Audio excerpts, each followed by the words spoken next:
Hi guys, welcome back to Adventures by Knapps. If you are new here, then I am Siân and we vlog as a family all about our travel and adventures with a very heavy focus on Disney.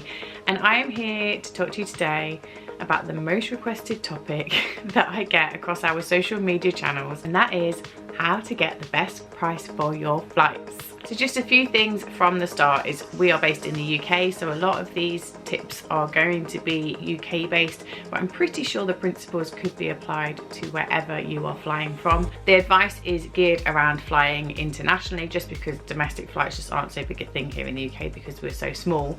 So this is for international flights. And yes, some of these points are going to be in an ideal world points. I know that like school and work create so many restrictions for people. I completely understand that. So these are ideal world tips, but I still think that they're really worth knowing when researching and booking your flights. These are things that work for us, that we have learnt along the way. So shall we dive in? I'm going to try and keep it really brief. I don't want to waffle on too much. I just want to kind of let you know the things that we've learned and the things that help us when we are booking our flights. So I'm going to start off just with a few things in terms of things to look for and things you can change when you're first researching your flights.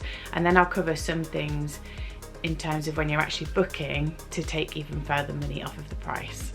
So the first thing is try and be as flexible as possible in terms of the day that you fly. So Tuesday, Wednesday, Thursdays are much cheaper to fly than it is on a weekend. Again, like I said, I know that sometimes that's difficult in terms of holidays and work and things, but weekdays, especially midweek, you can be looking at a huge difference in price than flying on a Saturday. I've just taken a quick screenshot here from British Airways. It's not a huge difference, but £323 to fly on a Saturday versus £257 on a Monday is a difference of £264 each way for a family of four, which makes a huge difference. And similarly, just showing a comparison with TUI, where if you fly 3 days later, you would save £420 per person for exactly the same holiday. Another thing you can do is look for nearby airports. So I'm going to use Orlando a lot as an example for this, just because I know a lot of people that watch this channel are people that go to Disney, just because that's what a lot of our vlogs are. So Orlando as an example. Orlando, the airlines know a lot of people want to fly there. It's the most popular airport, especially from the UK. It's a huge destination. But there are so many airports around there that you could fly to instead. So these are Tampa. We love flying to Tampa. It's about an hour and a half drive, so you do need to have a car. But sometimes, even if you just need a car for that first day to get you from Tampa over to Disney, it can be so much cheaper than paying for the flights to Orlando. Another one is Miami. That is a bit of a longer drive. That's about a 4-hour drive, but you could incorporate some of the destinations in Florida on your travels up and down to the airport. So you could definitely make that part of your holiday by going to Miami. And then another new one recently for people in the UK is Melbourne Airport. So that's about an hour 15 if you drive. We did it as a package with a transfer, and it did take a little while. But TUI are now flying into Melbourne Airport, which is just over on the east coast across from Orlando. And it's such a good price option, really good price option. And you can do flight only, you don't need to do a package with TUI. And it's, yeah, I highly recommend. So look at nearby airports around where you want to go. Same thing for kind of like New York. There's LaGuardia and there's JFK. And there's you could even fly into Boston and then drive down to New York. There's so many different options that could take down the cost of your flight, just because those most popular airports, they're going to be priced higher because the airlines know that that's where you want to fly to. Another thing to look at which can take the price down is indirect flights. This isn't something that we've ever done, purely because the girls were still quite young and we wanted to reduce the stops. Basically, we wanted to reduce our travel time. I'm also a little bit of a nervous flyer when it comes to takeoff and landing, so I've always wanted to avoid multiple takeoffs and landings in one journey. But as that's improving for me and as the girls are getting older, it's definitely something that we would look at if it meant taking the price of the flight down. One thing I will say is please just ensure that there is a long layover time between your flights. I don't think we've ever taken off on time from the UK for any of our trips, wherever we've gone, even if it's by half an hour, there's always some little delay, or there tends to be some form of little delay. So having that connection to make, would panic me slightly. So I would always ensure that even if it adds a couple of hours onto our journey time, I would make sure that there's a nice chunk of a layover in between to get between your flights. Try different airlines. There are so many airlines now that are flying, again using America as an example, so many different airlines to choose from. I know we all have our favourites. Our personal favourite is Virgin Atlantic, but we haven't been able to fly with them for a long time, and we probably won't for a little while just because their prices aren't coming out cheapest for us. But shop around, make sure you're looking at all of the different options that are available to you. If it gets you from A to B, it's a flight worth taking, in my opinion. That leads me on nicely to using comparison websites to help you look for your flights. So this was where you will find multiple airlines coming up as your results. So Skyscanner is our particular favourite. We love Skyscanner. I don't think we'd ever book a flight without looking on Skyscanner, just because it lets us look at all of the different flight times, all of the different airlines. You can choose multiple airports, you can kind of compare between which airport you're flying from, which airport you're flying to, and it just gives you all of the prices there and then. We have booked then through Skyscanner a couple of times, but a lot of times we then actually go to the individual airlines. Once we've found the cheapest option, the best option time-wise, we'll then go to the individual airline website and book it that way. We have booked through Skyscanner with third-party companies. We have never had any problems. That is one of the questions I always get, is have you booked with Travel Trolley or whoever, and we've never had any problems. But obviously for our peace of mind, and in terms of then like using points and stuff, if you've got it, then we will book with the individual airline. But Skyscanner is amazing. It's the best tool you can use when looking for flights.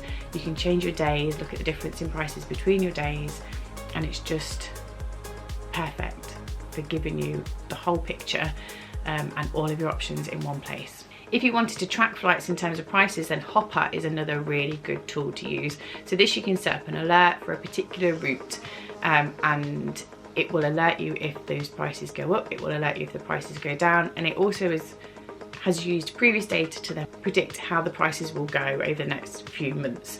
So it will say this route tends to reduce in price the nearer to the time that you're traveling, and things like that. So that's a really good app to have, and it lets you set up those alerts so that you know what's going on and what is the ideal time to book those flights.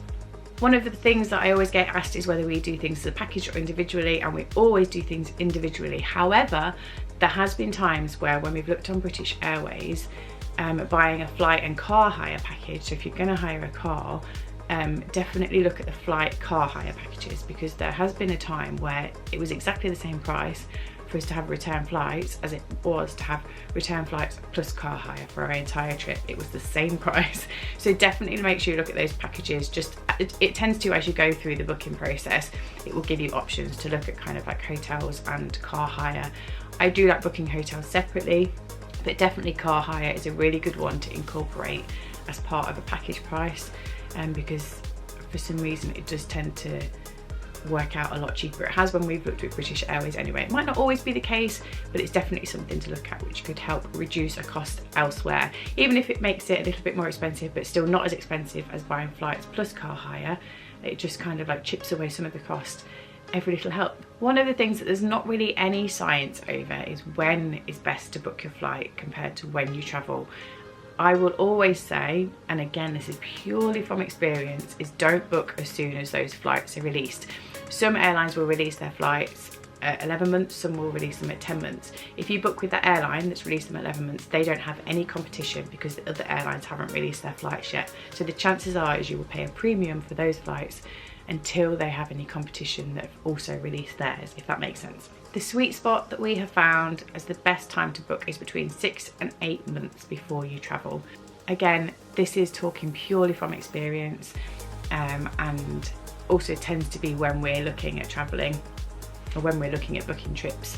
We don't tend to do it like years and years in advance. So we have found 6 to 8 months is an ideal time. Between 1 to 3 months before you travel is usually when the prices start to increase, because all of like the cheaper seats they have sold, and they know that these last minute things are going to be in demand, so that's when they up the prices. However, again using Orlando as an example, TUI are completely bucking the trend with this, because this route is still new for them, it's still a new thing that they're trying to push. Last minute flights with TUI are super cheap. Like we've seen them for £200 return per person if you're booking kind of like 4 to 6 weeks in advance, even a couple of weeks in advance. You can pick these flights up really cheap. So if you are flexible enough that you can just pick up and go, amazing. We booked last October, we booked about 6 weeks in advance, maybe. Yeah, I think it was only about 6 weeks in advance. We booked a package with TUI, and we managed to get return flights for all of us with transfers and a Disney hotel, and it was like £2,300. It was amazing, and that's just because we had the holiday booked. We hadn't booked anything, we were going to go elsewhere. We looked at TUI, dirt cheap, let's go. Now I do know that with some award schemes in terms of the seats that you're booking on flights, I know some of those have time restrictions, as in like you have to book them as soon as the flights are released. But obviously this is just speaking from cash bookings and what we have learned from when we have looked for flights in the past. And finally, just some last minute tips. So one thing is, if it is sensible to, then you can take out some of the airline credit cards, which let you then accrue points which you can use as payment towards your flights. We do have this, but for us personally, because we live on such a budget, in order to go on the trips, we actually don't spend a lot in our day-to-day lives to accrue a lot of points. I know a lot of people have, if they have their own businesses, then they will use that card to pay for things on their businesses to then accrue the points and like work it that way. For us personally, it's not the best option. We do it and we get a few, we might save £60 every now and again off of a booking, which is great. It's £60 saved. But we're never at the point where we can get companion seats, and that purely because we just don't spend enough money because the trips are our priority. But I know for some people it works really, really well. So definitely look into those. British Airways, Amex, Virgin Atlantic, they all have credit cards that you can take out, but please make sensible financial decisions. I don't want to encourage that you take out all of these credit cards, which you then can't afford. Use cashback sites. Top Cashback is our absolute favourite. It tends to have airlines on there. It'll have like TUI. If you are booking a package holiday like Virgin Holidays or TUI, I keep saying TUI, then definitely just never book anything without checking your cashback websites. Even if it's 2%, it's still 2% cashback that you're getting back on quite a large amount of money that you're spending. Buying flights isn't cheap, so if you can get any form of cashback on it, then great. And then finally, a couple of things that we do when we're booking our flights is we reduce the amount of luggage. So most flights now, as you look at them, they won't include your luggage. It's something that's changed over the past few years that you have to add on your luggage. So if you're family of 4 booking your flights, do you need 4 huge pieces of luggage? We tend to just add on 2, or depending on the trip, when we went on the cruise, we added an extra one just because we knew we needed a lot of stuff. We took 3 bags, but if you don't need 4 bags, then don't take them. They tend to be about £65 per bag per direction. So for us taking off 2 bags and just taking 2 bags between the 4 of us, that's like £250 that we've saved by not having to add on bags that we're just going to end up carrying loads of stuff around in.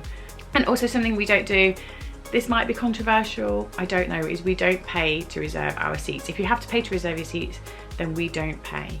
Because again, it's like £30 per person per way. So for us, that's £120 each way. So again, another £240 that we can save by not paying for our seats. Just get to the airport early, get to the check-in desk early, or check in online as early as possible.